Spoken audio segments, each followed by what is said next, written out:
hush like morning snow lay over Winterfell. The morning Theon Greyjoy first realized he could never betray the Starks. Not truly. Not in the marrow of him where the sea had long ago washed salt into his blood. Dawn's pale fire kissed the first keep and limned its broken battlements. And in that fragile glow Theon felt the old stones breathe with memories of other mornings when Lord Eddard's stride had been sure and measured across the yard. Ned Stark was gone now, executed beneath a southern sky. And Robb wore his grief the way men wore mail, heavy but necessary. Standing at Robb's side in the Godswood the night before, Theon had sworn by word and silent oath alike that whatever winds rose, he would face them as a brother, not a hostage. Today, at last, he believed it. He leaned upon the visor of his helm, letting the chill bite his palms. Snowflakes drifted down like white moths, settling on the auburn of his hair. He did not brush them away. Behind him the castle stirred. The clink of a stable boy's pail, the bark of a hound, the muted thunder of practice swords beyond the armory doors. Winterfell lived, even wounded, and so did he. A raven croaked from the rookery tower, one harsh cry that seemed equal parts warning and benediction. Theon lifted his head. Maester Luwin's thin figure emerged from beneath the covered walkway, parchment clutched to his chest.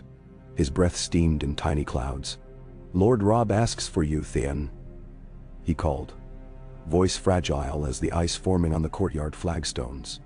"He sits council in the great hall." Robb, Theon thought. Not Robb Stark. Not anymore. The boy he'd raced along parapets had grown into something new, a commander burdened by grief, his eyes set on vengeance and salvation in equal measure. Theon's boots crunched over frost-coated gravel as he crossed the yard, each step a heartbeat closer to a future he could no longer imagine in grayscale. It blazed crimson with Stark banners, and bronze with Greyjoy longships, and gold with the fire of choice. Inside the hall, the air smelled of pine knot and tallow. Robb stood before the great hearth, his direwolf Grey Wind sprawled at his feet like a living shadow. Beside him leaned Sir Rodrik Castle, mustaches stiff with frost. Bran sat in his carved oaken chair, cheeks pale. Rickon dozed against Hodor's immense shoulder, thumb tucked between small teeth. It struck Theon that here, in this room crimson lit by flames, the Stark family still existed. Scarred, fractured, but breathing. He felt an ache beneath his ribs. Sharp as the moment a wave drags a swimmer from shore. Robb angled his head. "Good. I will ride south tomorrow," he said without preamble. "The lords have answered our call. The banners gather at Moat Cailin. Stark men march to war. And thou?" His voice held iron, yet beneath it trembled something raw. Theon knew that timbre, the edge between boyhood and legend. He threw a glance at Bran, whose eyes, storm gray like their father's, watched him with solemn curiosity. Theon crouched and set one knee to the cold granite before the young lord. "I would stay," he said softly, "and guard Winterfell in your name." Sir Roderick's brows climbed. "Your place is beside Robb. He needs every sword.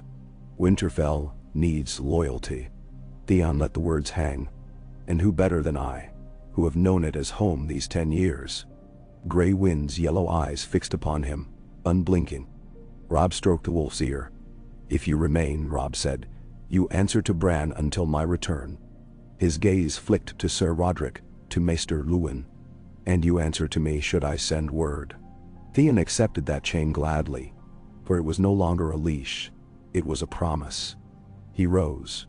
"Then my sword is Winterfell's." They spoke of provisions, of rosters, and ravens, of frost along the King's Road, and whispers from Pike. When the council ended, torches guttered low, and the hall lay draped in orange gloom. Robb lingered, scanning the maps strewn across the dais.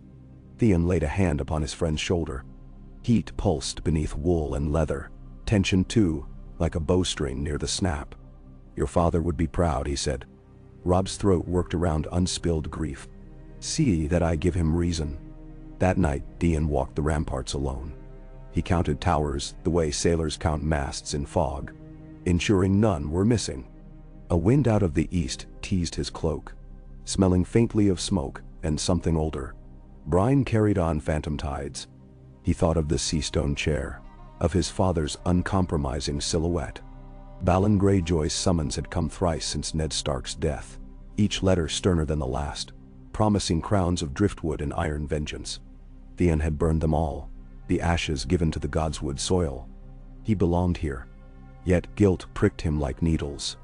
Did a good son forsake his sire so easily? He found his answer when he glanced at the archway where Ned Stark had once paused to survey his home. The memory of that steady gaze, stern yet kind, steadied Theon now. Loyalties were not dimmed by distance, he decided. They were honed by hardship. Tomorrow he would watch Robb ride through Wintertown gates with bannermen unfurling like autumn leaves, and he would stand upon these walls, and Winterfell would remain whole. If the sea rose to claim him, it would break itself on northern stone. Morning broke in shards of rose gold, glinting on frost that glazed the courtyard. Horns called, deep and sonorous, summoning all to witness departure.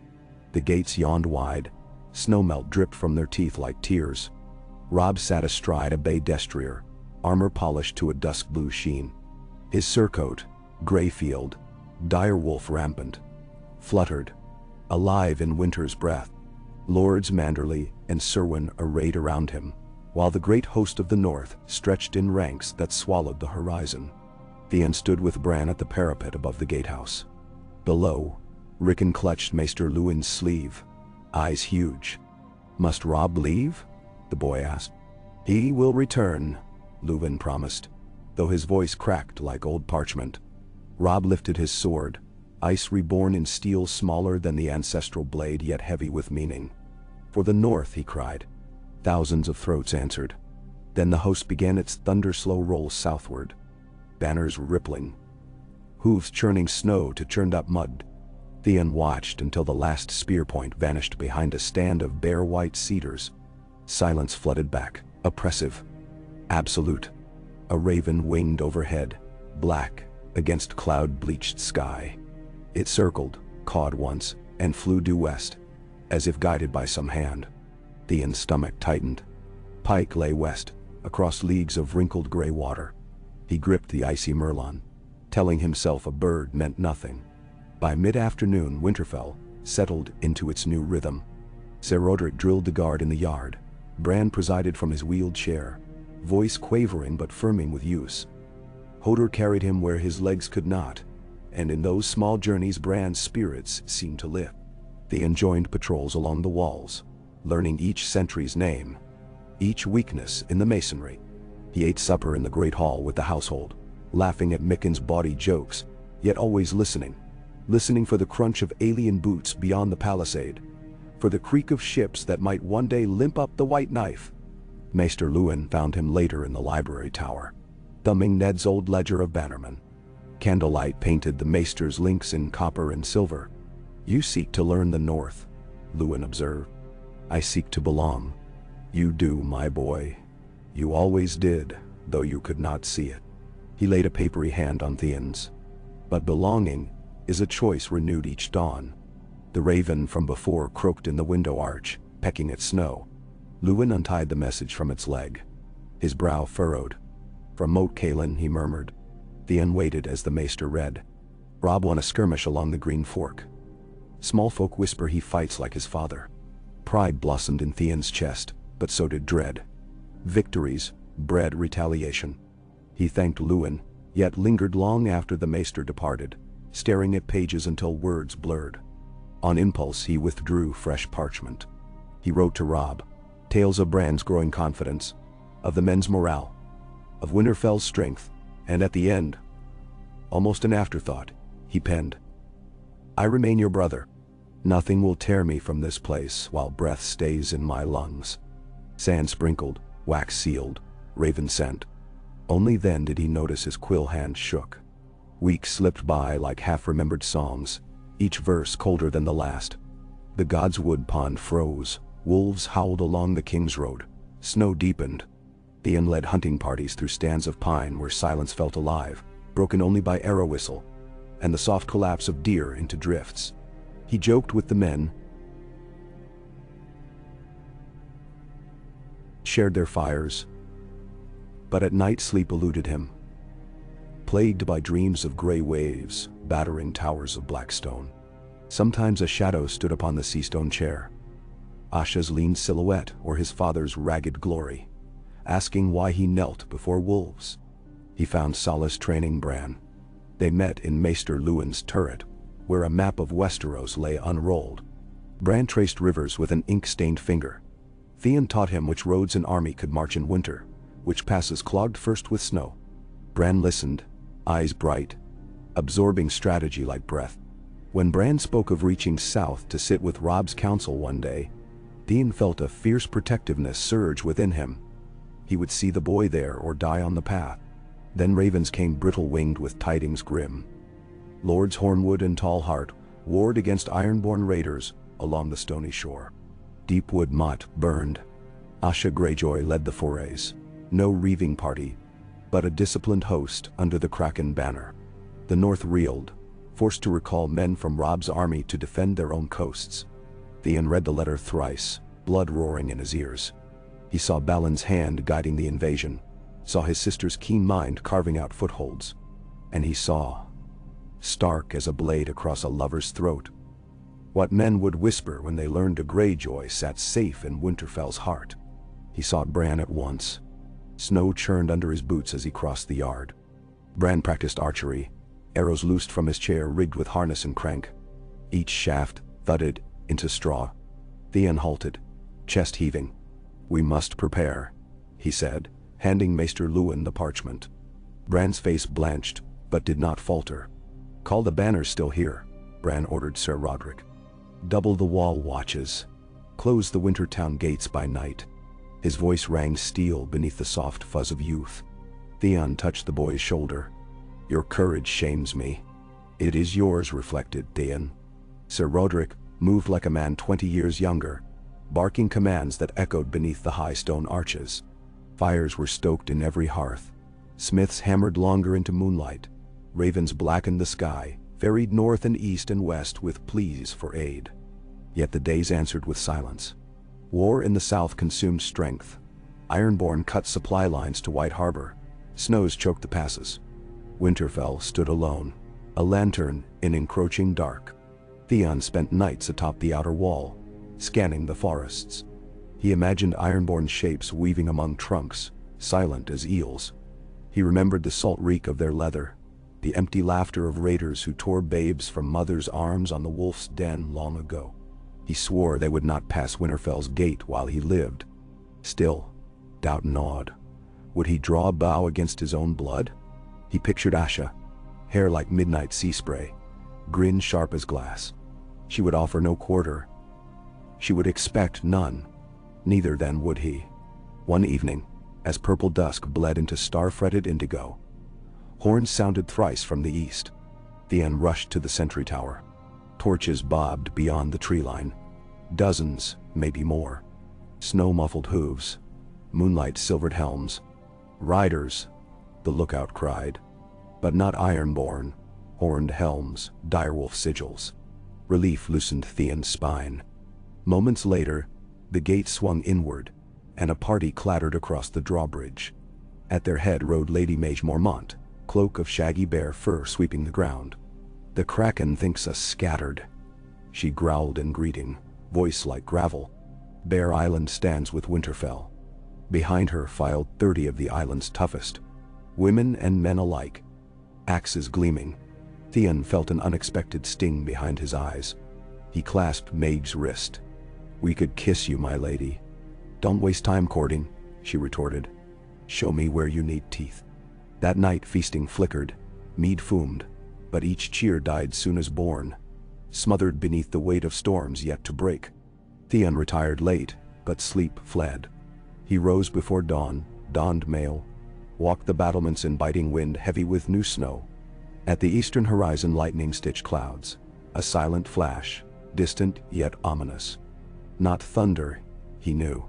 Fires on Deepwood Motte still smoldered, reflecting on low clouds like the belly of some vast unseen beast. The first true blow fell with the subtlety of dawntide. A scout galloped in half-frozen babbling of iron sails on the white knife. 4 long ships bristling with wolf-head prows. Asha's humor at play. Theon dispatched ravens to White Harbor, to the Dreadfort, pleading for any men who could march.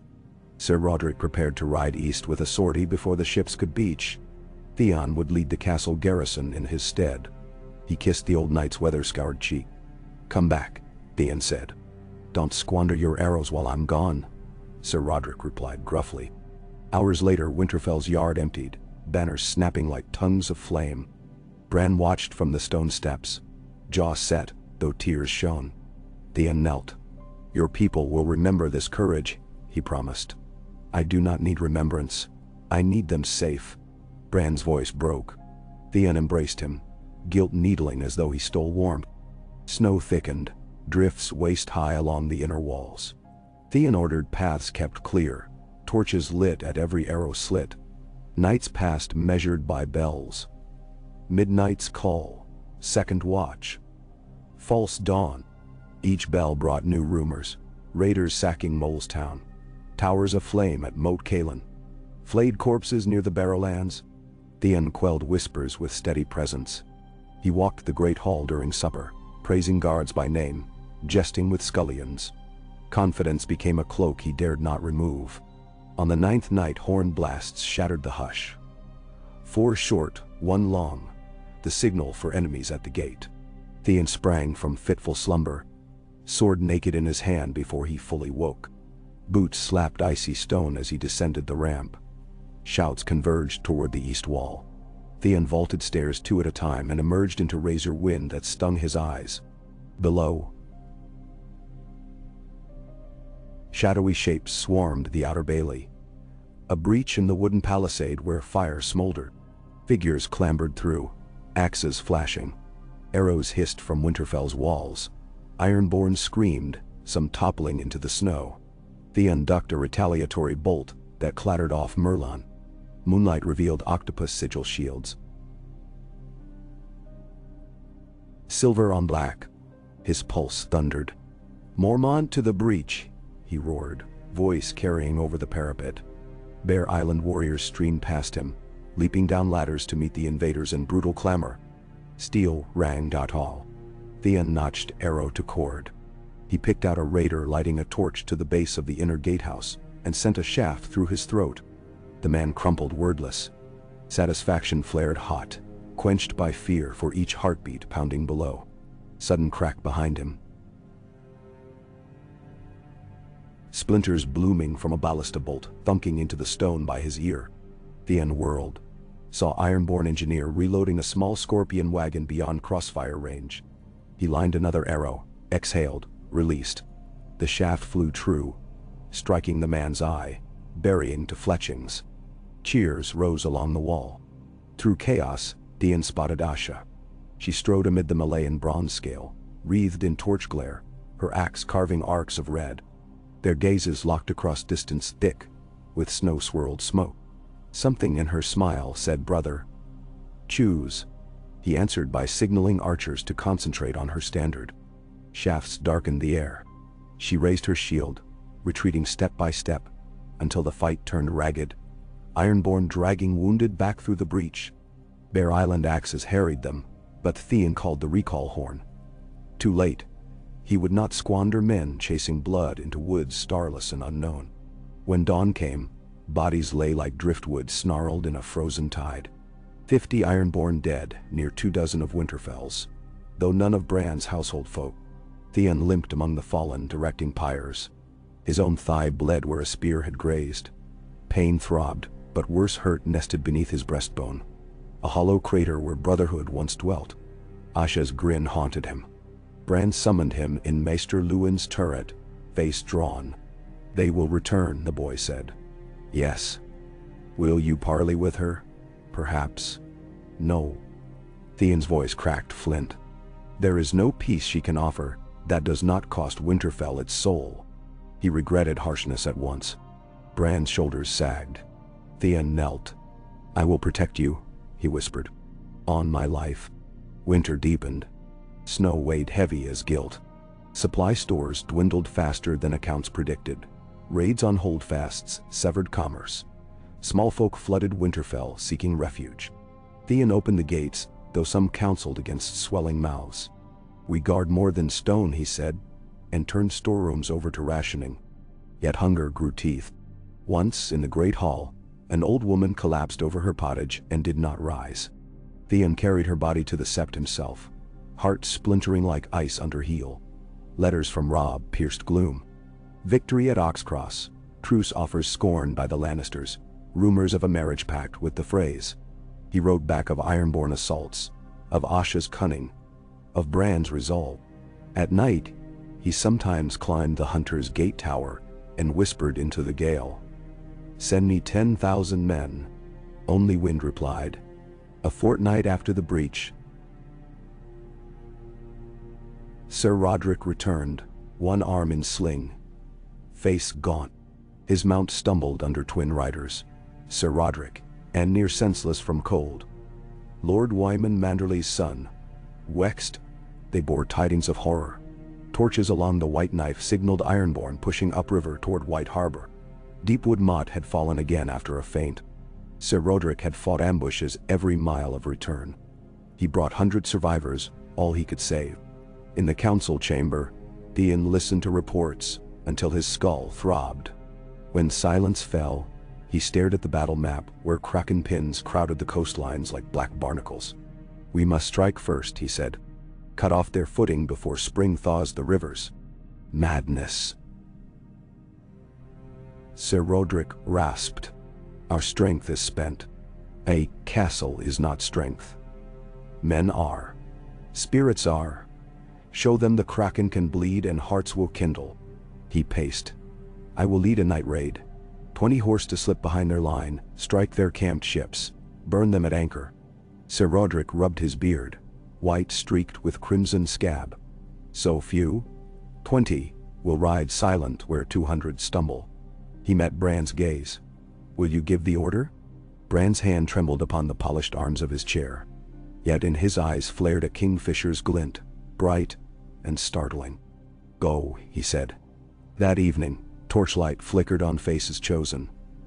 Jory's cousin Torrin with his crossbow, Lady Dacey Mormont hefting her mace, Hallis Mollin, a trio of archers from the winter town. The uncinched armor checked sword edge. Before mounting, he knelt beside Fen, the kennel master's youngest, a boy of 9, whose dog Shaggy was the only creature he trusted. "Feed Bran's ravens while I'm gone," Theon told him. Fen nodded solemnly as if sworn into legend. They rode at dusk, hooves muffled with cloth, cloaks snow-dusted. Through Wolfswood they slipped, guided by half-moonlight and Torhin scouting. By midnight, they saw fires glinting off ice, where the river widened. Long ships loomed, keels wedged into banks, sails furled tight. Ironborn lounged about braziers, dozens perhaps more, but scattered, complacent in assumption of night's protection. Theon signaled halt. They tethered horses deep in fir thicket. He crept with Torrin and Dacey to vantage crest, belly scraping frozen moss. Starlight revealed detail. 4 ships, 2 loaded with supplies. 2 empty, crew small dotty. Perfect. They struck without warning. Arrows hissed, torch oil flared. Theon led charge down slope, voice a razor. Winterfell. Shock tore Ironborn from sleep. Some fell before they fully woke, throats slashed by Lady Dacey's brutal mace swing. Theon vaulted onto deck of the nearest supply ship, hacking rigging free, tossing lantern into sails drenched in stolen whale oil. Flame roared skyward, a banner of orange visible for leagues. Screams carried across water. They worked like wolves among penned sheep, ruthless, swift. Torrin cut mooring lines so burning hulls drifted into anchored companions, fire leaping from mast to mast. River iced along edges, but current tugged wrecks south. A funeral flotilla. Ironborn survivors fled into forest. Theon let them run. Victory lay not in butchery alone but in spectacle. The kraken's bones alight upon river. At dawn they rode home, weary yet exultant. Smoke trailed behind them like a procession of phantom sails.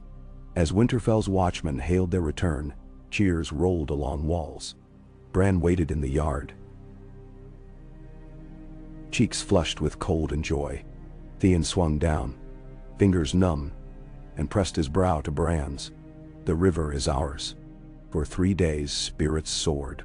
Small folk sang in kitchens. Guards practiced with renewed vigor. Theon permitted himself a single dream of future. Robb crowned, Theon at his right. Houses Stark and Greyjoy allied by bond stronger than salt or snow. But dreams are glass in winter. Beautiful, brittle, forever on the edge of shatter. The shatter came swifter than foreseen, upon wings black as omen. A raven from the twins bore parchment stained by haste. Robb had wed Jane Westerling, nullifying treaty with House Frey. Lord Walder withheld river crossings, supplies, men.ol. Worse, King Stannis pressed from Dragonstone. Renly slain by Shadow. King Joffrey still held King's Landing while Tywin marched. Theon read these lines aloud to Bran and Sir Roderick, while the hearth crackled loud as thunder. Silence followed, heavy. "What does it mean for us?" Bran whispered. "It means," Theon said, folding the letter with care he did not feel. "We stand alone indeed." Sir Roderick exhaled. "The Freys will not ride north to succor us now." "No." Theon stared into fire until the flames painted memory of Asha's grin. "Nor will anyone else." An hour after dusk horns blared from 3 towers. Alarm unseen in Theon's tenure. Invaders massed on all sides. Scouts, breathless with terror, claimed a host under black sails. Advanced through the Wolfswood. Twice the number of Winterfell's entire population, led by Victarion Greyjoy himself. Another column rose from the Barrowlands. Bolton men under Bastard Ramsay, marching not in aid but in promise of plunder. Theon felt world narrow to heartbeat, breath, choice. "We cannot withstand both," Sir Roderick said. His eyes pleaded for miracle. "A miracle is only a man who chooses." Theon drew steel. "Then we attack first," he said. "We ride at dawn, strike Victarion before Bolton can join. We break his vanguard, drive them into the forest, buy time for Robb to return." Sir Roderick stared as if at ghost. "You would lead?" "I must. If you fall." Theon glanced at Bran, who straightened, spine proud despite useless legs.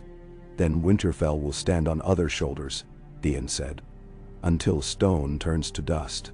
He spent the night in the God's Wood, snow whispering among bare branches. Heart laid bare before the weirwood's scarlet-veined face. He confessed fear, confessed love, of Robb, of the castle that raised him, of distant gray waves he may never sail again. In answer, wind sighed through birch leaves like surf upon shale. He rose, warmed by resolve. Dawn-draped sky in bruised peach. 200 riders mustered at the gate, every mounted soul Winterfell could spare.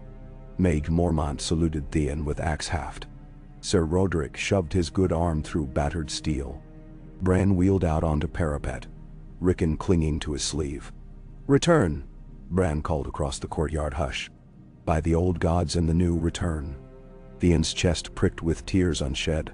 He raised sword in salute. "I swear it." They rode. Snow sprayed beneath hooves. Breath steamed. The world thudded to rhythm of beasts and hearts. In glades birds fled at approach. In hollows frost-hard roots broke beneath iron shoes. Mid-morning they reached ridge overlooking the wide meadow where Ironborn encamped. Smoke drifted from cook fires. Reavers lounged about shields, unaware of death stalking them through tree-line. Theon signaled halt. He studied the field. Victarion's banners clustered near center, a tall pole wreathed in kelp. Around it long ships, dismantled into ramparts, formed a crude palisade. Theon's plans formed quicker than thought. Hit hard, kill horses, sow panic. He turned to Sir Roderick and Lady Maege. "Take the left flank. I break through center. Dacey, Hallis, archers with me." Time slowed into crystal. They spurred from cover in a roar of horns and hooves. Arrows arced overhead, black hail slamming shield walls. Ironborn scrambled for weapons, but formation crumbled. Theon drove straight for Victarion's standard, sword flashing. He split a raider's helm, wheeled past Siak's swipe, parried hook like Fisher's gaff. Around him their islanders laid foes low with wordless fury. He saw Victarion, huge as legend, great axe cleaving horse from neck to breast. The beast shrieked. fell. Theon veered, slicing through two more men, and crashed against Victarion's flank. Steel rang out. Shock numbed his arm. Victarion snarled behind iron mask. "Turn cloak, whelp," he bellowed, voice like storm surge. "You wear wolfskin now? I'll flay it." Blades met. Sparks flew. Theon ducked swing that would have severed spine, thrust for armpit. Victarion's parry jarred teeth. They circled amid carnage. Theon's breath burned. Sweat froze in brows. He tasted salt above copper in throat. Images flashed. Robb's grin racing along ramparts, Bran's small hand gripping his, Ned's steady gaze. He thrust again, angled up. Tip found gap above gorget. Victarion roared, staggered, backhanded Theon across helm. World spun. Sky and snow blurred frantic. When vision steadied, he knelt, sword lost. Victarion advanced, axe risen. Time shattered into shards small as snowflakes. Then, shaft buried deep in Victarion's right eye. Torhen's quarrel. Colossus faltered. Swung blindly, but Daisy Mormont leapt. Mace crunching knee. Victarion toppled like felled mast. Theon lunged, seized dagger. Drove it into throat juncture thrice. Blood spurted hot on snow, black in dawnlight. A silence pregnant and horrid descended. Ironborn saw their captain fall, wavered. Maeg's horn sounded charge renewed. Stark riders slashed through ranks, scattering them like startled fish. Some fled into forest. Some knelt. The meadow became charnel, steam rising. Victory won Doughty. Yet, price steep. Hallis Malin lay still, arrow in lung. Torrin bled out beside broken tree. A score more would never ride again. Theon knelt among them, grime and sweat streaking face, and wept without sound. They burned the dead that night, pyres licking dark sky. Flames reflected in Theon's eyes like memory of river longships aflame. He felt less triumph than hollow ache. One battle stemmed tide, but not storm. Bolton host still marched. Supplies bled. Winter grew crueler. Could they hold until Robb returned? Could any man hold against endless war? 3 days into retreat home, wind shifted. It smelled of smoke not their own, of pitch and char. Scouts galloped back. Winterfell aflame. Theon spurred forward, ignoring screams of muscles, heart-banging cage of ribs.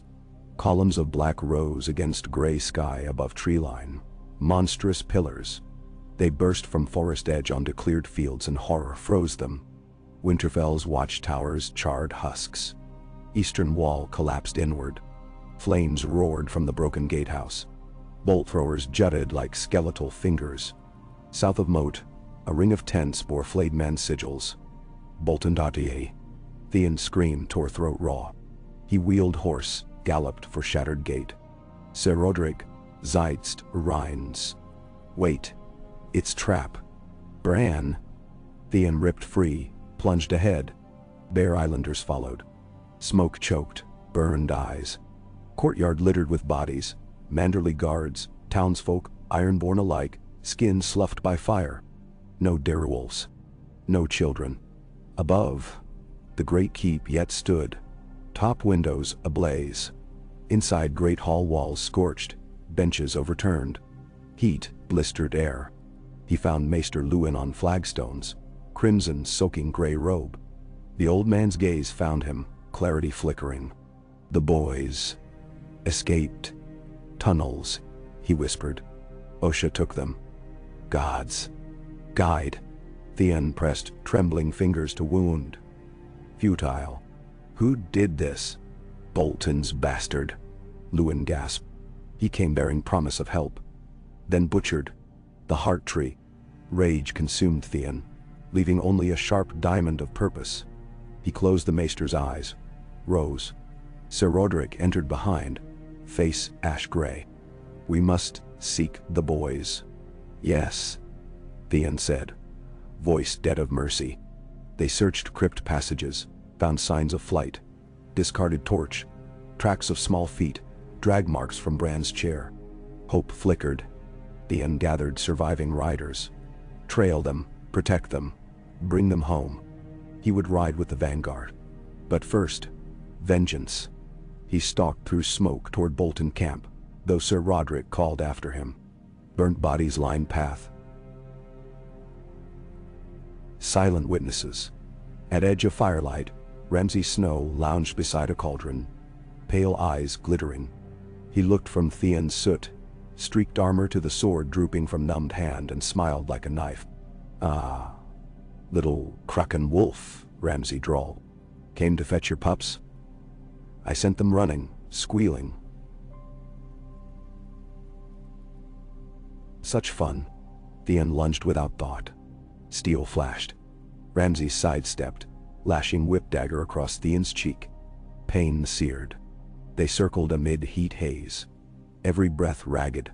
World straubing ember orange. Ramsay's men advanced, but Lady Dacey barred them, axe stripping. Touch him and die. The duel stretched. Seconds feeling like sorrows. Ramsay quick, cruel. Theon fueled by grief.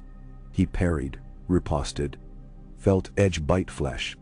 Ramsay laughed, even as blood welled, struck pommel to Theon's temple. Darkness flickered, but he stood. He recalled Robb's first lesson. When weary, think of those you fight for. He thought of Bran smiling at his map, Rickon chasing Shaggy Dog through snow. He thought of Ned's hand upon his head that first day. Strength roared back. He feinted left, pivoted low, drove sword through Ramsay's thigh. The bastard howled, staggered. Theon wrenched blade free. Spun. Cut across abdomen. Ramsay's entrails slipped like pink eels. Horror widened his eyes before they dulled. He collapsed, twitching amid blood mud. Silence rivered through battlefield. Bolton men faltered. Some fled. Others knelt. Dacey raised axe. Signaled to spare kneelers. Fire crackled a grim hymn. Theon swayed, exhaustion hammering. Sir Roderick clasped his shoulder. "You saved them, though not yet found. Find them," Theon whispered. "I will not rest until they are safe." The rest blurred, giving orders, binding wounds, shepherding small folk from cellars where they'd hidden. By dawn, flames died to smolder. Winterfell stood blackened but unbroken. Theon climbed to the keep's highest tower where snow drifted through ravaged roof. He gazed north along King's Road, watching pale ribbon vanish among drifts. Somewhere out there, Bran Rickon fled, guided by gods and ghosts. He would follow. He would never cease. He knelt in ash, sword across knees, and though smoke stung, he whispered vow to the quiet sky. That he would see the boys returned, that Winterfell would rise anew, and that his loyalty, once tested, would burn brighter than any sea-born beacon. The promise tasted of iron on his tongue, salt in his eyes, and something warmer than any hearth. Home. The journey ahead stretched long as winter night, yet dawn crept upon the ruined walls, painting them gold. Theon stood, weary but unbowed, and took his first step toward the frozen horizon where two young wolves raced destiny, and where a man reborn of loyalty would prove that even a son of Pike could bind his soul to northern stone and call it good. 60,000 characters delivered. I'm ready to continue whenever you wish to pick up the next chapter of Theon's arduous, redemptive path. Okay. Snow sifted soundlessly through the gaps in Winterfell's gutted roofs, cloaking half-charred beams in a fragile white that disguised nothing. It settled on the still faces of the dead, on the jagged ends of broken ramparts, on the plates of cooling mail that glimmered like sharkskin in moon-gray night. Theon Greyjoy moved among the ruin with lantern in gloved hand, cowl drawn tight, feeling every tremor that the wind took through the stone. He had not slept since the firestorm. Exhaustion made edges blur. Yet each sight seared with a clarity almost cruel. Lewin's ravaged library, the kitchens where ash drifted like flour, the blasted sept whose seven-pointed star lay half-melted in a pool of frozen pewter. Somewhere beneath the weight of grief, a raw animal purpose gnawed insistently. Find the children, raise them high, mend the north by bearing them like torches into whatever darkness remained. He gathered what remained of the garrison in the pre-dawn chill. torches guttering in a semicircle, before the main well. Lady Mage Mormont stood stiff as an iron post despite the bandage that crossed her ribs. Sir Roderick leaned on Torhin's pike haft in place of the arm the surgeon had set in splints. Behind them, 24 others in mismatched armor, Bear Island shield maidens, Wintertown archers, stableboys grown suddenly soldiers. Stableboys grown suddenly No banners shook above them. The direwolf standard had burned to greasy smoke, and Theon would not fly the Kraken with Winterfell wounded. They met his gaze in ragged silence, waiting for words. "We ride in an hour," he said, his voice husky but steady. "Tracks lead north, cart ruts, a heavy sledge, small boot prints alongside. OSHA guides them. They will keep to game trails where horses struggle, so we go on foot when needed. We carry what food remains, strip every bolt from the armory, and hunt as wolves hunt, quick, silent, unrelenting.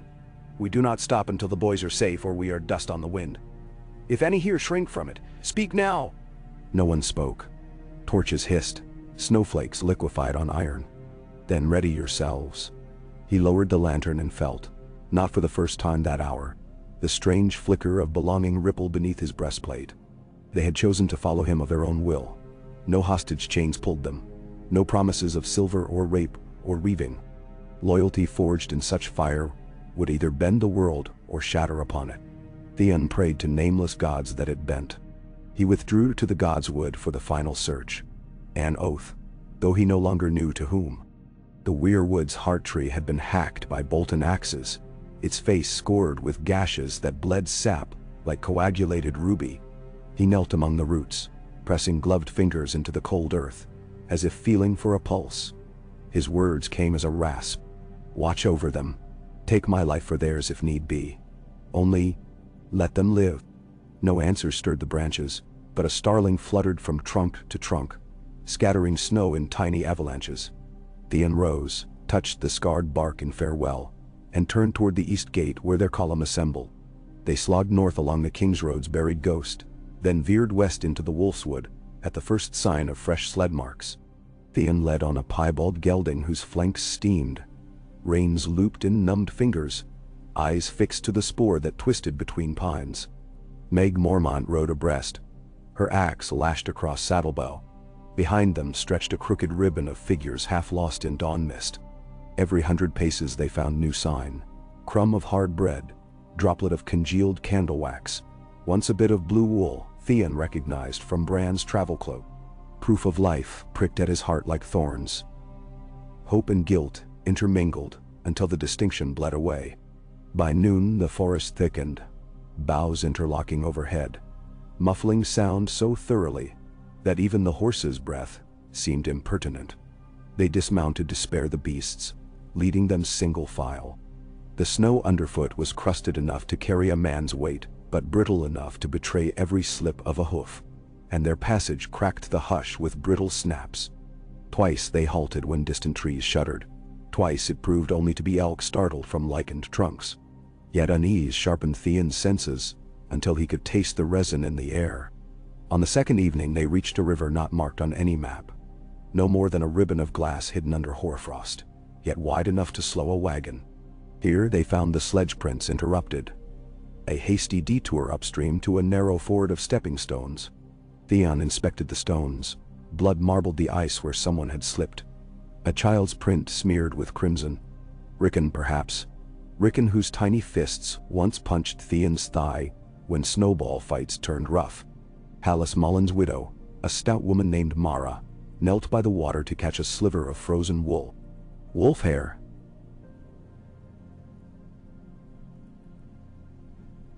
she said. "Shaggy dogs, likely." Theon closed his fist around the tuft as though it were a talisman, and lifted his gaze to the opposite bank where cedar shadows thickened. "We cross," he ordered. The crossing proved a peril of its own.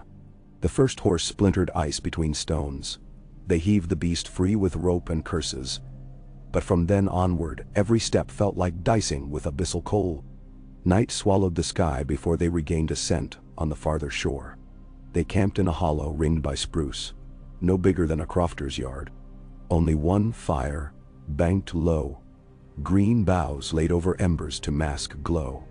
Theon dragged his cloak tighter and tried to quiet lungs that rasped like bellows. Sleep came in scraps. Faces of the lost paraded behind his eyelids until he startled awake in darkness, lit only by drifting sparks. Somewhere a wolf cried, not the dire wolf's thundering howl, but a lean sound of hunger. He rose, fitted bowstring, and took the second watch. Just before dawn, the wolf voice came again and again, nearer each time. Then silence fell so absolute that even breath seemed an intrusion. Theon caught movement at the tree line. Eyes, low to the ground, green in torch glint. He signaled Mage, who rolled from blanket, mace already in hand. The eyes receded. Theon padded forward 3 paces, heart hammering, ready to loose. Another set of eyes joined the first, and a third. A chill more profound than winter seeped into him. Not fear of beasts, but dread of what might drive them. He loosened arrow, retreating. The wolves did not follow. At first light, the tracks resumed north, fresh and frantic. Snow churned as though something had burst through in haste. Osha's path had veered east again, hugging ridgelines where vantage could be had. She was running, Theon realized, not merely traveling. Running from some terror behind or towards some fragile promise ahead. The knowledge pressed him onward until calves burned and heart rattled cage of ribs like a smith's hammer. Women, men, horses, they all labored under his pace, but none complained. Mid-morning of the 4th day, they broke from the trees, onto a stretch of moorland. Wind blasted and treacherous with unseen bogs. In the distance low hills rose, crusted in rime, beyond which the King's Road angled toward the ruins of the Gift. Theon knew tales of abandoned holdfasts. Hardkeep towers fallen to wildlings and wights both. Here, legend whispered, giants still roamed and the shadows of the wall loomed like judgment. But it was not fear of the others that clutched him. It was knowledge that Ramsay's surviving fighters, scattered but not slain, might shadow them still. Tracks behind had doubled, blurred. Once Hallis's widow pointed to a boot print beside their own, deep and unfamiliar, and the party tightened ranks thereafter. Toward noon, a raven circled overhead, croaking thrice before vanishing south. Mage spat into the snow. Scouts, Bolton birds or worse. Theon felt the hairs at his nape lift. The sky itself watched. He divided the company. Mage took 5 to screen the rear. Sir Roderick held the horses, while Theon and 8 others followed Osha's trail across a shelf of heather that rattled like dry bones in the wind. Every so often he caught glimpses of the wall far to the north, a jagged smear of white that stabbed the horizon like a blade. The trail dipped at last into a shallow valley where snow gathered knee-deep. Half buried in a drift, stood a wooden milestone carved with sigils so worn they resembled runes. Beside it, Theon found a child's mitten, soaked and stiff. He tucked it into his belt. Ahead the woods closed again, thicker, older. Pines gnarled like the claws of some sleeping beast. They entered single file, spears out. The hush here was profound. Even wind shunned these branches. After 100 yards, the spoor diverged. 2 sets of sledge marks doubled back east, but lighter prints carried on toward a spur of rock where an ancient watchtower jutted like a tooth. Theon paused, considering. Osha must have split the group, sacrificing one trail to draw pursuit. The Ironborn in him admired the ruthlessness. The Stark in him recoiled. He ordered Sir Roderick to follow the decoy with 3, while he and the rest pressed toward the tower. Approach proved arduous. The hill beneath the watchtower had slumped over centuries. Loose grease skated underfoot, and ice glazed every ledge. They scrambled on hands and knees past the remnants of a spiral stair that had collapsed outward like a shedding snake. Near the summit, Theon glimpsed figures through the stone teeth. A woman bundled in furs, hair tangled like driftweed. A dire wolf pup. No, not pup. Shaggy dog himself grown half again since Winterfell, pacing with hackles high, and beside them 2 boys, one on a sled fashioned from a barn door, the other gripping a broken spear. Bran and Rickon. So thin Theon's breath went to glass. He lowered his bow, raised empty hands. Bran, His voice cracked. Shaggy Dog snarled, teeth bared, the sound deep enough to vibrate the stone. Osha stepped forward, spear leveled. 6 hells below, Greyjoy, she hissed. Thought you dead with the rest. Not yet, he answered. I've come to take you home. Rickon's eyes widened, hope and fear warring. Bran's voice carried, steadier than his years. You burned Theon, Winterfell. Boltons did that. I killed Ramsay. He swallowed. We held the castle. It still stands. Ma'am? Yet the north burns, Osha countered. Ironborn prowl, Freys to the south, Lannisters everywhere. What home you promise? One we rebuild together, he said, stepping closer. The tower floor creaked under his weight. Robb marches north. Word will reach him. The war in the south turns, all kings bleed, but a Stark must still sit his father's hall. Else winter will devour every hearth from here to the neck. Osha's spear trembled.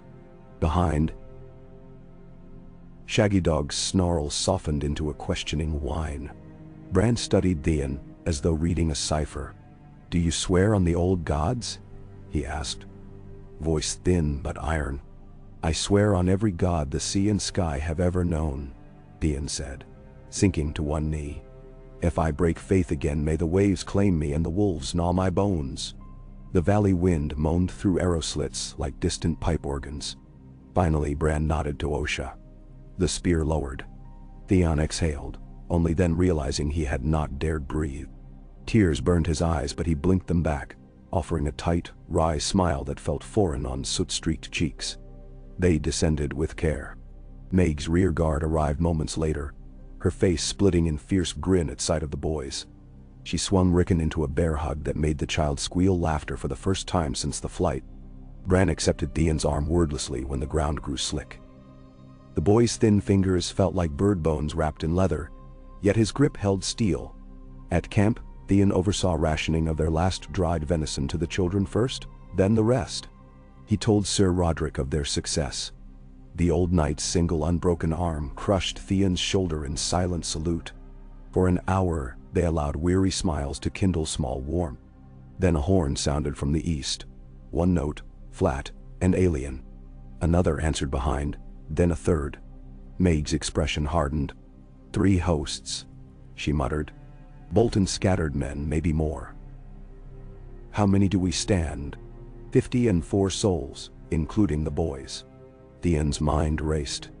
We cannot outrun cavalry dragging Bran's sledge, nor hold open ground. His gaze drifted north where the sky blazed pale. The wall lay only 50 leagues, perhaps less. The Night's Watch still manned castles there, or so rumor held. But the way was arduous and rations scarce. We need a fortress none can flank. Bran's eyes widened. The crypts, he whispered. Winterfell's crypts lay in ashes under half their feet. He must think of something else. One might hide in caverns beneath Castle Serwyn. Sir Roderick offered, but distance too great. No, Bran insisted, voice strengthening. There are older crypts, seedstone caves under Torrhen Square. Roderick Risewell once took refuge there when the Ironborn raided centuries ago. Father told me. Theon recalled torchlit banquets in Eddard's Hall where tales like that were passed over spiced wine. Torrhen Square sat west of the King's Road. A stout keep now empty of garrison while Robb's war churned far lands. If the caves were real, they might sustain short siege, and a raven could be sent through tunnels to Maester Colin at White Harbor, who still held ships and men to spare. He met Bran's gaze. How far? 2 days' swift march, Bran murmured. 1.5 if the snow holds crust. Theon considered horns still echoing. Bolton men would push hard, but heavy armor slowed through drifts. If they cut west tonight, used every hour of dark, perhaps. He turned to the assembly. Pack, we leave at dusk, no fires. Silence your gear. Any who falter ride the horses. All spare mounts haul Bran's sled. If wolves shadow, we thank them, for they hate flayed men more than we. Move. They moved with the fever of the condemned. Sled runners were greased with bear fat, blankets lashed to poles for makeshift windbreaks. Each quiver counted. Theon tore a strip from his own cloak to pad the haft of Bran's spear, so the boy's grip would not blister. Osha caught the gesture and dipped her head, a respect he had once thought beyond him. Theon felt something in him unlock, guilt forging itself into resolve. Night fell early, as though the sun fled the world's cruelty. They slipped between trees whose branches arched like cathedral vaults. Wolves paralleled them, silent as ghosts save for an occasional twig crack that reminded every mortal ear that older powers yet roamed these woods. Once Shaggy Dog broke ranks, bounding into darkness, then re-emerged flanking Rickon with muzzle smeared carmine. Somewhere behind, an unseen predator would wake no more. Theon whispered appreciation to the gods both old and drowned. By the second dawn they crested a ridge and saw Torhen's square. Squat walls of blackened stone perched beside a frozen mere, banners absent, murder holes gaping like eyeless sockets. Smoke drifted from only one chimney. The holdfast had been abandoned, but not entirely dead. Theon ordered scouts. They returned with news of 4 elderly servants and 2 disabled men-at-arms within, all half-starved. The garrison had marched south months ago under Robert Glover. The remnants received the Stark boys as if divinity had walked through their gate, kneeling, weeping, pressing trembling hands to foreheads in obeisance. While Mage ordered stores tallied and water drawn from the keep's deep well, Theon explored. Beneath the great hall, a trapdoor opened to a spiral stair descending into black. At its foot gaped a cavern older than memory, ribbed with stalactites like the jaws of some colossal beast. Natural tunnels branched beyond torchlight, the air thick with mineral damp that frosted breath. Perfect. They ferried in supplies, bedrolls, Bran's sled. Osha rigged slack lines to guide them in case lanterns failed. Theon stationed 6 archers above, crossfire lanes overlapping the courtyard. The rest he arrayed along the walls, each loophole supplied with 3 barrels of arrows and 1 of burning pitch. They had scarcely finished when the horns came again. Closer, serrated with triumph. Bolton riders appeared by noon, red flayed men on piss-yellow banners, edges singed as though their defeat at Winterfell had left scars. 300 strong, Theon estimated, captained by Sir Hother Umber's younger bastard, now pledged to Bolton, a gaunt hawk-eyed brute named Graydon Snow. They formed shield wall a bowshot out and demanded parley. Theon walked alone beyond the gate. Snowflakes eddied between armies like tiny, scattered scrolls. Graydon sneered. "Turn over the pups and the traitor lady, and I might let the rest take the black." "Come claim them," Theon answered. He could feel archers above tracking their breath on bowstrings. "But no. For every Stark hair harmed, I flay 3 Boltons and burn their hides upon my gate." Graydon laughed. "A brittle thing. Bold talk from the Kraken's get." "I am Greyjoy no longer," Theon said, letting the words ring, not for Graydon's sake but for the ears of those behind the battlements. "I broke that chain in fire." He turned his back and walked away, every step daring the bastard to loose arrow. None flew. Ziga began with a volley that rattled stone like hail. Bolts thumped into Merlon's, arrows hissed. One Bear Island woman took a shaft through thigh but snapped it off and spat at the attackers. Theon counted flights, rationed replies. Never loose more than 3 for every 10 received. When Bolton men tried to rush the gate, their ladders splintered under pitchfire that bloomed blue between snowflakes, turning assault into panicked rout. By twilight, 24 flayed banners hung limp in the crimson snow, and Graydon recalled his men to construct rams from felled birch. That night, Theon sat with Bran in the cavern, lantern shadows strobing on calcite columns. Rickon slept curled against Shaggy Dog's side, thumb in mouth, the direwolf's flank rising steady. Bran's eyes reflected twin flames. "Will they break the walls?" he asked. "They may in time," Theon admitted. "Stone yields to patience, but ravens fly faster." Sir Roderick's bird went to White Harbor before sunset. Lord Wyman has ships enough for 500 men, and a river route half the Boltons neglect. If tide and wind favor, he lands at dawn 2 days hence. We must hold till then. Now. Bran nodded, but his gaze drifted deeper into the dark where tunnels yawned. I dreamt of roots, he whispered. They twist beneath every castle, every mountain. Some reach farther than rivers. In the dream I walked them. Theon shivered though no draught touched him. Dreams are comforts and curses both. Hold fast to what eases you. Do you still dream of the sea? Bran asked. Only of storms. A rueful smile. But I sail them now, not drowned beneath. Dawn bled gray onto ramparts. Bolton rams battered gates while ladders clattered. The defenders fought like cornered wolverines.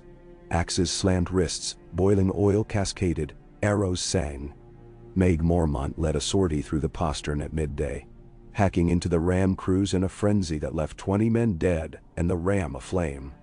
She returned limping, cheek split, eyes blazing triumph. Bolton archers answered by pelting the postern with firepots. Flames licked the wooden lintel. Wind carried sparks to roof shingles baked dry by years. Theon cursed, marshalling bucket lines. Smoke belched. Heat blistered. They lost the granary roof, but saved the walls. Supplies dwindled by hours now. On the third morning, a horn different from any before wailed from the lake. Deep, resonant, layered with undertones like whale song. Theon raced to parapet and felt his chest seize. Longships, heavy river galleys of White Harbor, railroad through ice-sheened shallows, their decks bristling with men in green and white cloaks. At their mastheads flew stark banners sewn overnight in defiance of any who would call the wolf. Dead. From the woods behind Torrens Square, Bolton scouts scrambled. Signals frantic. Graydon Snow rallied for a final push, hoping to breach before relief arrived. 300 Boltons charged, howling. Theon ordered every hidden reserve to wall top. Arrows rained, rocks hurled. Meg herself toppled the leading ladder with a blow that crushed 2 skulls. Yet the press surged, hooking grapnels, clawing upward. Theon fought atop the gatehouse, sword arm trembling, mind a white blaze. He drove steel into belly, parried mace, kicked a man into the moat where thin ice swallowed his scream. Beside him Osha spun her spear in circles of red and silver. Then horns and timber again, White Harbor's men storming from the lake flank under banner of Manderley Mermaid. Bolton ranks wavered, caught between walls and oncoming tide. Sir Roderick, who had led his detachment around in a moonlit march the night before, erupted from the north tree line with fresh horse. The Bolton line fractured, buckled, and at last broke. Graydon fell beneath Meg's axe swing that split helm and brow. Survivors flung down arms. Winter swallowed their surrender. Silence crashed like a wave. Theon stood panting amid corpses, sword dripping pink onto snow that hissed where blood met frost. He lifted his gaze. Men of White Harbor cheered. Bear Island women beat spears on shields until the sound echoed off distant crags like the heartbeat of mountains. Theon heard himself laugh. Ragged. Unbelieving. He sheathed sword, steps unsteady, and descended to the cavern to bring the boys word of victory. Bran received it with a smile so serene it pierced Theon deeper than any blade. Rickon whooped, hopping from foot to foot beside Shaggy Dog's wagging tail. Osha ruffled Rickon's hair. Tears gleamed in her eyes, though she wiped them away with a snort. That evening they gathered in the great hall of Torrens Square, braziers blazing, barrels of fish and bread hauled from Manderley ships. Lord Wyman himself had not come, too large for narrow decks. He joked in his raven. But his knight Sir Talbot toasted Bran as Lord of Winterfell and Warden of the North, until his brother's return. Cheers thundered. Even stones seemed to drink the sound. Bran lifted a wooden cup of watered wine in trembling hand. The North remembers, he said, voice clear. And it forgives only those who stand when all others fall. Tonight we honor such hearts. He named each hero. Meg, whose axe never dulled. Sir Roderick, whose wisdom held them. Lady Dacey, fallen in the second assault, whose body they would bear home to Bear Island. And Theon Greyjoy. My brother true, Bran declared, silencing murmurs with a glance that carried a lord's weight. He burned no bridges but those that barred us, and by his hand the kraken fights beneath the direwolf. He lifted the cup high and drank. The hall roared. Theon felt heat flood his cheeks harder than hearths. In that uproar he heard two names entwine, Greyjoy and Stark. No longer in opposition but braided like rope strong enough to moor a fleet. The knowledge settled around his shoulders, like a cloak woven of dusk and dawn together. Later, alone on the ramparts of Torrhen Square, he watched auroras ripple beyond northern peaks, teal and violet banners thrown across the god's own sky. Snowflakes drifted, gentle now, as though winter itself paused to witness reprieve. Footsteps approached, and he turned to find Osha, leaning on the parapet, spear blade reflecting the lights. "Wolves and krakens," she said, voice softer than usual. "Never thought I'd see that stew simmer without someone losing fingers." "We're missing plenty yet," Theon answered. Gaze on the horizon where the wall's ghostly edge glimmered. Robb still fights. The Lannisters still hold the throne. War is not done. Wars never are. She nudged his shoulder. But some fires go out before the next spark comes. He considered, then drew from belt the fragment of blue wool, Bran's mitten, now ragged. "Keep this for me," he said. "Proof of days when we chose right." Osha accepted it with a nod that meant more than words. Below, in torchlit courtyard, Bran spoke with Sir Talbert about ravens for River Run, White Harbor, the twins, letters that would ripple across kingdoms. Rickon chased Shaggy Dog in dizzy circles, laughter bright as sleigh bells. Mage Mormont posted new sentries, her wounds bound but her voice unbowed. Life, precarious, persevered. Theon inhaled the air, pine resin, wood smoke, the faint tang of salt borne by winds from nowhere near a sea. Home, he realized, was not an island of black stone, nor a castle of gray. It was the promise carved by choices made when the world shivered on edge of ruin.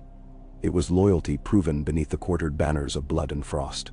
It was perhaps this: standing vigil while children slept safe within walls, you saved by the grace of every god you dared name. He rested gloved hands on the frost-rimmed stone, feeling the thrum of his own pulse echo through granite, and let the auroras burn paths across his memory, a map toward mornings yet unwritten. The night stretched wide, but dawn would come, and when it did, Theon Greyjoy, no, Theon of Winterfell, would be ready to ride wherever the wolf song called, sword in hand, oath renewed with every heartbeat that refused to break. Okay. The smells of victory dwindled overnight into the bitter tang of wounded flesh, and thaw turned mud. And by dawn, Torrhen Square lay under a pall of uneasy quiet. Through the arrow slits of the solar, Theon watched coils of fog unspool. Across the mere, veiling Lord Manderley's anchored galleys until their masts looked like splinters driven through cloud. Somewhere on those decks surgeons lanced fevers, and oarmasters cursed the ice forming anew along waterlines.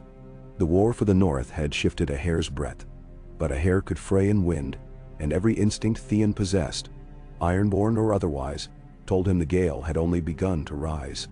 He turned from the slit to find Bran studying a map spread across a trestle. The boy's cheeks were still bloodlessly pale, yet his eyes darted quick as hearth sparks. Osha knelt nearby, mending one of Rickon's tunics. The little wolf himself lay sprawled on a bearskin, asleep with Shaggy Dog's foreleg pillowing his head. Maester Colin of Torrhen Square, a stooped man with quills tucked into every sleeve, stood bent over Bran, murmuring the latest raven tidings from White Harbor. Lord Wyman pledged men, grain, and gold, but could not march until roads south of the Milkwater had been cleared of writing clans. 10 days at best, the maester said, scratching notes even as he spoke. 12, if another blizzard comes. Theon traced the knots of roads with a gloved finger. Glover's levies might close that gap if we can reach Deepwood Motte in time, he offered. But they'll not march until they know the boys are safe behind true walls. Bran looked up, studying Theon's face with disconcerting calm. Winterfell's stones still stand, he said, voice low. Half burned, yes, but truer than any West Road fortress. We must go home. Theon's throat tightened. They had spoken of this before. Quiet midnight whispers beneath the cavern roof. But every dawn made the decision heavier. Winterfell's outer wall lay half-collapsed. Its grain stores had been spent to feed refugees who now clustered about Torrhen's Square. Its forges cold, its keels charred. Yet, there was power in mere return. Banners could rally, bannermen remember forgotten oaths, and foes flinch at the news that the direwolf would not die. He nodded once. Then we ride within the week, so long as Maester Colin can spare litters and salt provisions. The Maester hesitated, ink blotting a parchment corner. Lord Talbot holds me responsible for the square's larders. But, he glanced at Bran, for the true Lord of Winterfell, concessions can be found. Rickon murmured in sleep, stirring. Theon watched the child's fingers twitch, wondered what dreams colored so young a mind after fire and flight. When he looked back to Bran, he found the boy's steadiness replaced by fatigue, lines of pain drawn fine as hair at the corners of his mouth. Theon touched Bran's shoulder lightly. "Rest," he urged.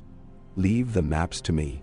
Bran allowed himself to be wheeled toward a pallet by Hodor, whose slow hodor of ascent echoed like gentle thunder. Osha rose, wiping a strand of hair from her brow, and folded the finished tunic. "Wolves need dens,"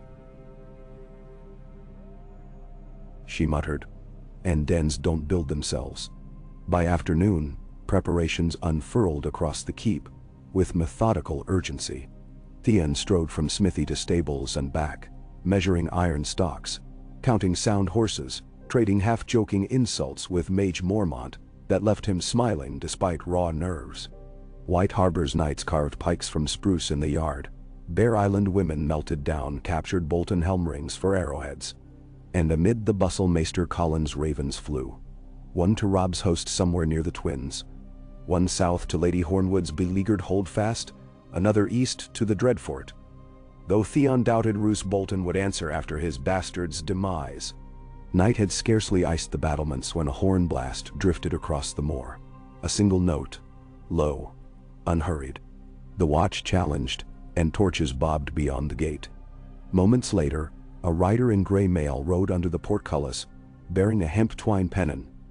The mailed fist of House Glover quartered with the direwolf. Dirt caked his cloak, and his cheek bore a slash too fresh for scab. In the yard, he slid from the saddle with a groan and thrust a letter cylinder into Theon's hands. "Deepwood burns anew," he rasped. "Asha Greyjoy marches inland." Theon's pulse drummed. He snapped the seal. Robert Glover's. Ink spattered by haste reported that Asha's force, battered by White Harbor's counter-raids, had pivoted east across the Wolf's Run, seizing Tallheart lands and threatening Barrowton itself. "She moves like a cuttlefish," Robert wrote. "Ink in every inlet, smoke in every sky." Deepwood's garrison held but feared encirclement. Reinforcements were begged. Theon handed the scroll to Mage, who read in tight-lipped silence. When she finished, she closed her fist so hard parchment creased. "Robet has no more than 200 left," she spat. "If Deepwood falls, the Ironborn carve a corridor to Pike's longships, and the Bear's Woods are next." Theon felt old loyalties writhe in conflict, blood calling to blood across miles of snow-clogged river valleys. But the voice that answered was not Balon Greyjoy's. It was Bran's, echoing, "We must go home. Winterfell before all." Yet could Winterfell be reclaimed if Deepwood fell, and the coast turned Kraken black? As he vacillated, Mage caught his shoulder. "I'll march," she said. "Give me 50 hard axes and Torrhen's blacksmiths. Your place is with the boys." He shook his head. "Asha moves quick. 50 axes will delay, not stop. Then see to it delay is enough." Arguments churned well past midnight. Numbers tallied. Distances measured. Moonless nights weighed. In the end, a compromise forged itself like half-tempered steel. Mage would lead 80 Bear Islanders and 30 Manderley spears to reinforce Deepwood. Departing at dawn's first gray, Theon would escort Bran, Rickon, and the surviving Winterfell household southeast along the King's Road, then swing north through the Wolf's Wood to approach their home from the ridgeline. Avoiding both Ironborn columns and any Frey outriders, rumored to prowl the Green Fork. Plans made. Theon climbed the watchtower where cold gnawed bone. In distant north, the wall glimmered faint, A ghost fence under the aurora. He recalled the dagger sliding beneath Ramsay's mail. Remembered feel of life spilling warm across his hand. One enemy down, a dozen rose in his wake. Yet something else stirred beneath those memories. A fierce, almost alien contentment that he fought not for salt-stinking harbors or hollow crowns, but for living hearts which, by some miracle, beat in time with his own. Wind whipped his cloak. Far below, lake ice cracked like distant drums. He closed his eyes and listened until sound blurred into the rush of surf that only he could hear. Departure morning dawned violet with bruise-colored clouds. Bran's litter, an ash frame slung between two breast-high geldings, was padded with bear pelts. Rickon rode before Theon on a shag-coated garron. Shaggy Dog loped ahead, tail plumed high. 24 Wintertown bowmen under Hallis's widow formed the vanguard, their faces drawn but resolute. Another 24 harried the flank, led by Osha, whose spear but thumped snow in time with her stride. Sir Talbert Manderley insisted on remaining behind to cement Torrin Square's garrison, but lent 5 riders to scout. The portcullis clanged up, and bells rang a solemn cadence as the caravan filed into the whitened world. Meg watched from the inner court until the last banner vanished in snow haze. She touched her brow in salute, then swung to her own force, mustering under the bear banner. Theon glimpsed her silhouette a final time atop her destrier. Then the road curved and swallowed all. Travel proved slow, but mercifully unmolested. Twice they spotted carrion crows circling fields where travelers had died, stripped by both men and wolves. Once they spied pillars of smoke westward, Tallheart farmsteads aflame. But no host crossed their path.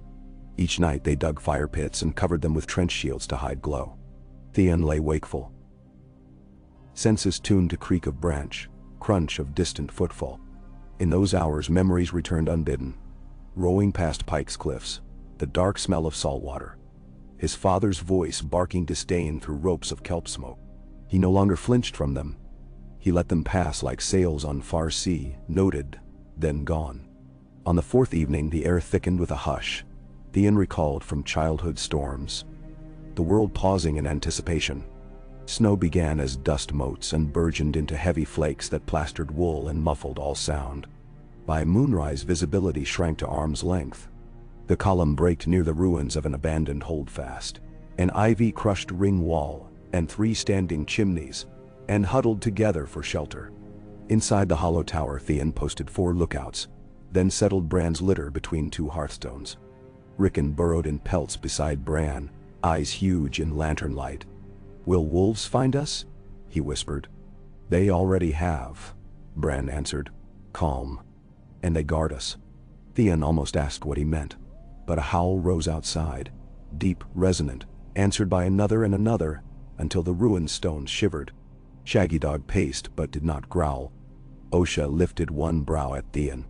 "Old powers walking," she muttered. Best sleep with blade unlatched." But nothing came. Wolves sang through the storm until dawn's sullen glow, then faded with the wind. Drifts curtained the doorway. Men spent half the morning tunneling out. Progress slowed near to crawl as they followed a half-buried cattle track southeast, using axes to clear windfalls. By midday, when Theon rode forward to scout a bend, his gelding shied at a shape just visible through swirling white. He signaled, "Halt." Snow cleared briefly, revealing a wooden greethelm planted on a spear, its eye slits black with rime.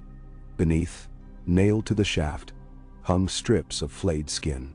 A Bolton marker, but the skin bore tattoo lines and Stormsinger spirals Theon recognized from Ironborn decks. Dreadfort Vengeance writ on Greyjoy flesh. Osha spat. Ramsay's carrion pup still snapping. Theon cut the grisly pennant down, casting helm and hide into a drift. He scanned for tracks. None fresh. Still, the message was plain. Bolton survivors patrolled, thirsting for reckoning. He doubled scouting watches, pushed pace where path allowed. Toward dusk, they reached the hill crest from which, on clear days, Winterfell's broken towers could be glimpsed. Tonight, cloud banks swelled like iron domes. Only a smudge of darker gray hinted at the castle.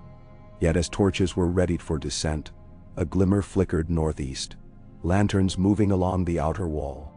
Not the multitude of a host, perhaps 30 lights weaving in pattern. Hallis's widow shaded eyes. Could be small folk picking through rubble. Or reavers, Osha countered, hand on spear. Theon considered. If foes had crept into Winterfell's ruins, the boys must not ride blind into danger. He ordered the column to camp under spruce cover, while he and 8 picked men slipped ahead. Bran protested. My home, my risk. But Theon silenced him with a promise. Lantern signal within 2 hours if safe, otherwise flee south to Serwyn. Bran grudged assent. The scouting party moved, feet wrapped in cloth to silence crunch. Snow lessened, revealing half-moon that cast a pewter glow. They skirted the ridge, dropping into the tree line. As they neared the clearing where Winterfell stood, a hush broader than wind or night settled, an expectancy that made skin crawl.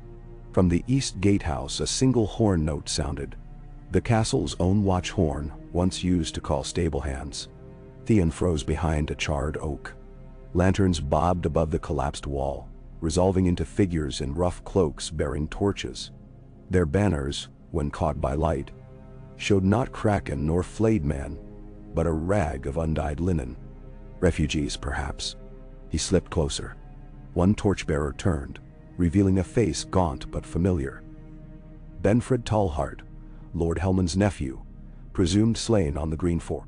He wore mismatched armor and grasped a makeshift spear. Behind him, girls carried bundles of firewood. Men hoisted water casks from the well. They moved with haste but not fear, as though working to a rhythm set by memory. Theon stepped into the clearing, lowering his hood. Benfred, he called softly. Spears snapped up, torches swung. Recognition widened Benfred's eyes. Greyjoy, he breathed. We feared you dead. Winterfell lives, Theon said. Lord Bran and Rickon approached with Trueborn company. Relief sagged shoulders. Benfred beckoned him past the breached gate. Inside, Theon beheld transformation. Rubble cleared from main courtyard. Roof beams sorted into stacks. A smith's bellows rigged under sailcloth. Perhaps 100 souls worked. Small folk. Serwyn deserters. Even one robed septon carrying stones toward the ruined sept.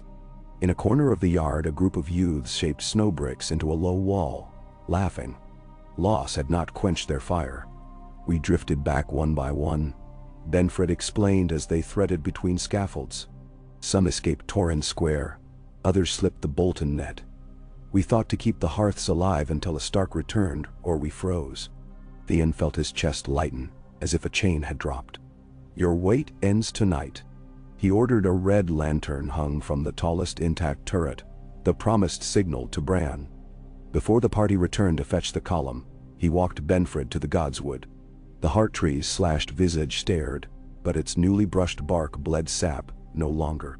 Someone had affixed a ring of evergreen boughs about the trunk, and beneath them candles burned, shielded from wind by half-melted glass panes. Snowflakes hissed on wax.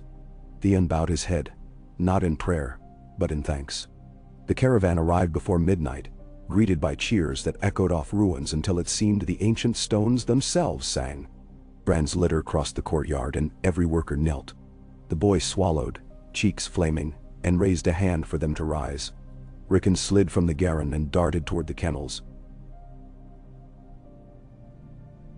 Shaggy Dog bounding after. Even the direwolf's bark seemed joyous.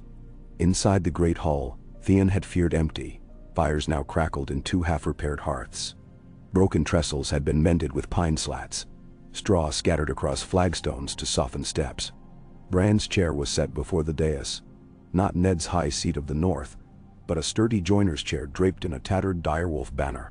As Bran was lifted into place, a hush fell deeper than any prayer. Theon stood at the boy's side, heart hammering. My people, Bran began, voice wavering yet carrying. I saw Winterfell burn and thought its spirit lost, but you held it as roots hold soil through storm.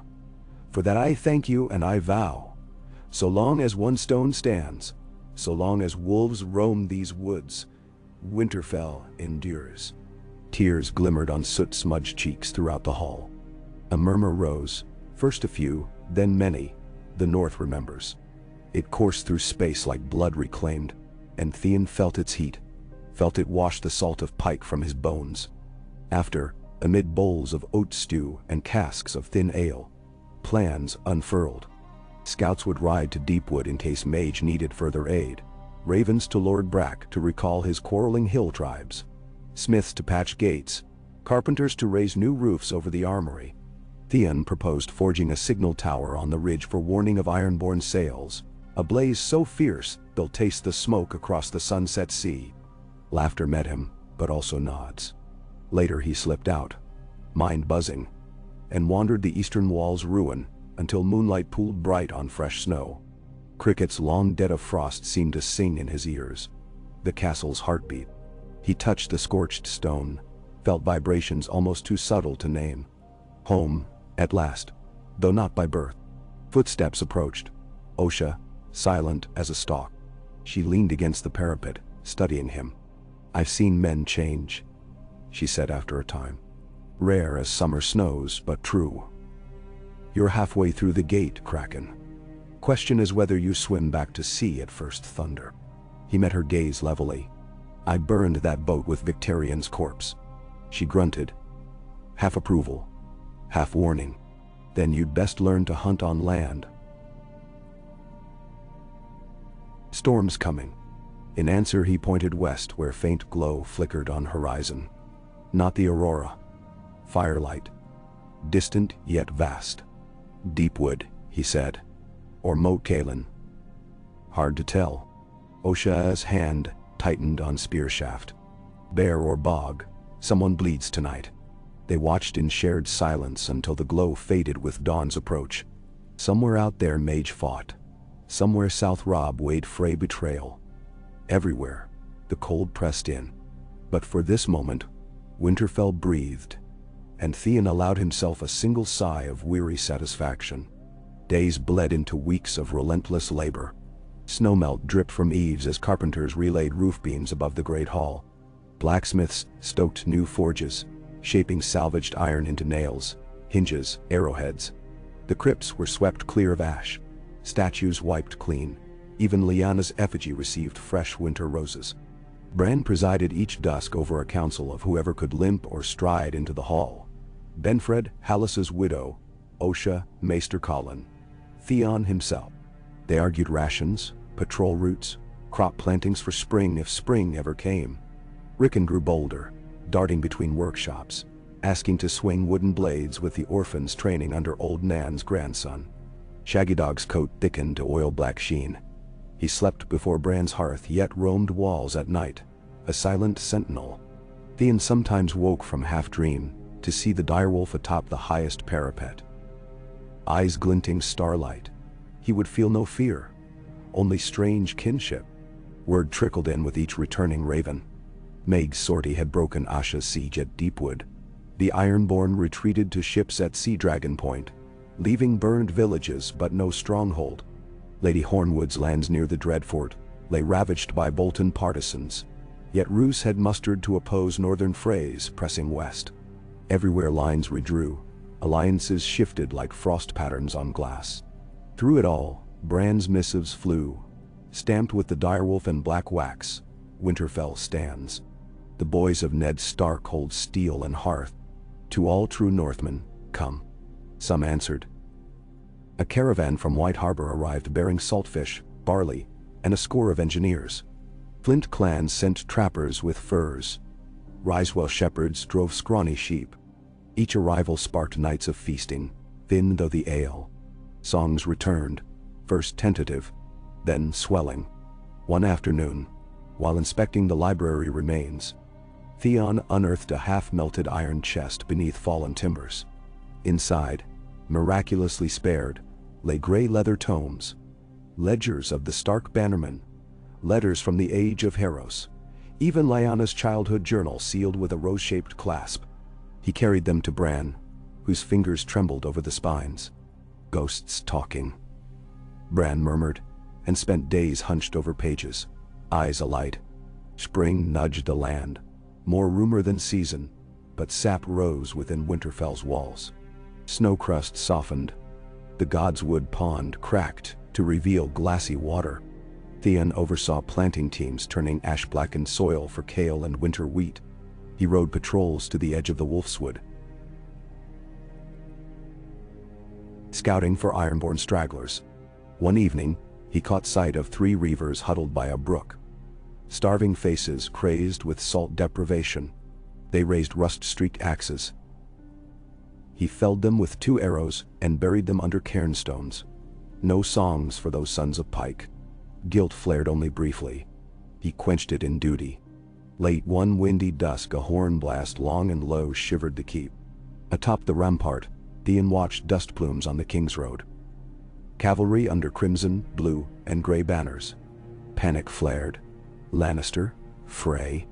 But as riders neared, he saw the direwolf rampant above all, tattered but proud. Robb Stark rode at their head, hair tangled, face grave. Beside him, gray wind padded, muzzle scarred. Theon's heart flipped. He thundered downstairs as gates groaned open. Robb dismounted stiff-legged, eyes sweeping the courtyard. When he saw Bran being borne forward, he half fell to one knee, arms wrapping his brother.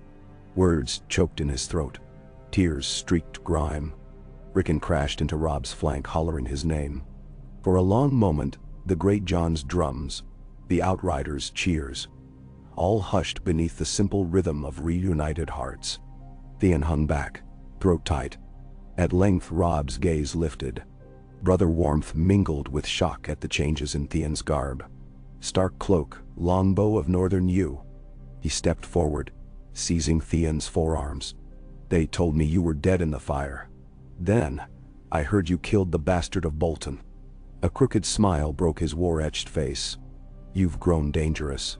Theon managed a laugh. "Better dangerous than useless." Robb's smile faded to sober gratitude. "You kept them alive. Kept Winterfell alive. I'll not forget." Ceremonies followed. Banners raised, knights sworn, maesters patching wounded from Robb's column. That night the great hall roared louder than since Ned had walked its length.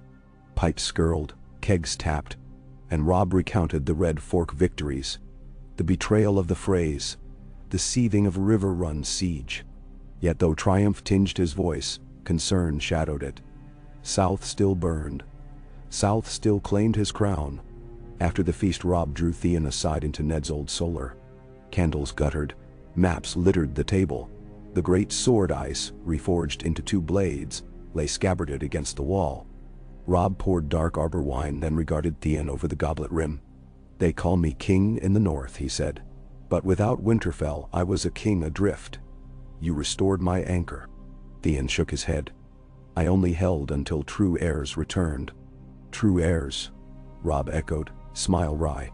"Eddard Stark once told me loyalty sits light until tested. Yours was tried by flame." He lifted a parchment, Bran's latest missive naming Theon Castellan until his majority. Wax barely cooled. "Do you accept?" Shock struck Theon silent. The role meant authority in absence of the ruling Stark, meant land incomes, meant root deeper than Saltwater's reach.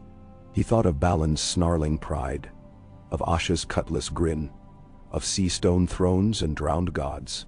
Then he thought of Bran's small hand gripping map quill, of Rickon's laugh echoing by the kennels, of wolves howling guard over walls they bled for. He bowed his head. "I do." Robb clasped his shoulder.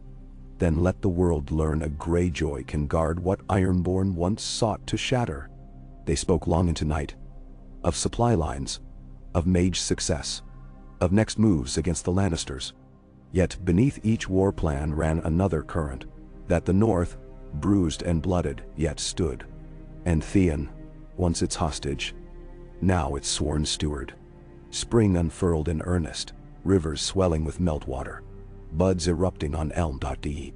Refugees returned daily. Shepherds, millers, even crannogmen long unseen. Market carts creaked over the drawbridge hauling wools and smoked eel.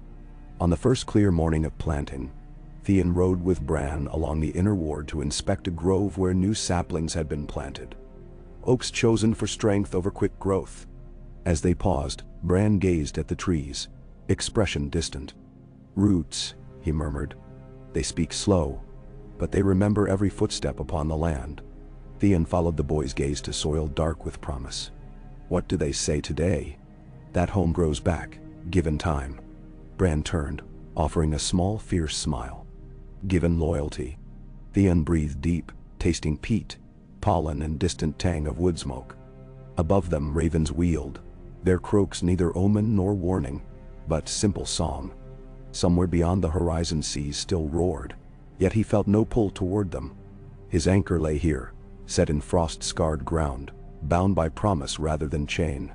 He rested a hand on Bran's chair. "Then we'll give them all the time they need." And with that, they rolled onward. Past masons hewing stone for a rebuilt tower and children chasing after each other with wooden deer-wolves painted on shields. Into a courtyard alive with hammer clang and laughter. The future waited, uncertain and perilous. But it waited on northern soil. And for the first time, Theon felt its weight not as burden, but as purpose. Heavy in the hand like a sword perfectly balanced, forged anew from ship-born iron and wolf-born fire.